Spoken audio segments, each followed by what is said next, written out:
ನಮಸ್ಕಾರ ವೀಕ್ಷಕರೇ, ತಾವು ನೋಡ್ತಾ ಇದ್ರ A1 ನ್ಯೂಸ್. ನಾನು ನಿಮ್ಮ ಮಲ್ಲಿಕಾರ್ಜುನ್ ಬಂಡೆ. ಏನು ಕಾಂಗ್ರೆಸ್ ನೇತೃತ್ವ ಏನು ಸಿದ್ದರಾಮಯ್ಯ ಏನು ರಾಜ್ಯದ ಮುಖ್ಯಮಂತ್ರಿ ಆಗಿದ್ದರೆ, DK ಶಿವಕುಮಾರ್ ಏನು ಉಪಮುಖ್ಯಮಂತ್ರಿ ರಾಜ್ಯಾಧ್ಯಕ್ಷ ಕಾಂಗ್ರೆಸ್ ಆಗಿದ್ದಾರೆ.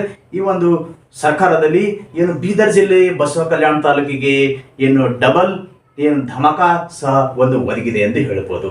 ಕಳೆದ ಒಂದು ಏನು ನಿಗಮ ಮಂಡಳಿಯಲ್ಲಿ ಏನು ದಿವಂಗತ ಬಿ ನಾರಾಯಣರವರ ಧರ್ಮಪತ್ನಿಯಾದ ಮಾಲಾ ಬಿ ನಾರಾಯಣರವರು ಏನು ಕರ್ನಾಟಕದ ಮೀನುಗಾರಿಕೆ ಅಭಿವೃದ್ಧಿ ನಿಗಮದ ಅಧ್ಯಕ್ಷರಾಗಿ ಏನು ಪದಗ್ರಹಣ ಮಾಡಿದರು. ಹೀಗಾಗಿ ಅವರಿಗೆ ಒಂದು ರೀತಿ ಒಂದು ಲಾಟ್ರಿ ಹೊಡೆದಿದ್ದು ಅಂತ ಹೇಳ್ಬೋದು.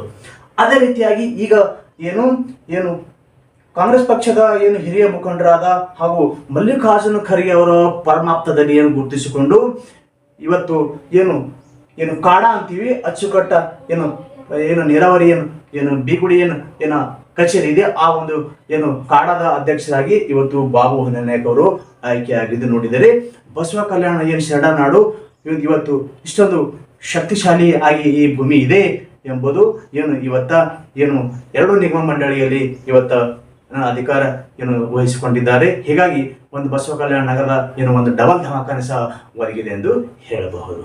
ಹೆಚ್ಚಿನ ಸುದ್ದಿಗಳಿಗಾಗಿ ನೋಡ್ತಾ ಇರಿ A1 ಕನ್ನಡ ನ್ಯೂಸ್. ನಮಸ್ಕಾರ.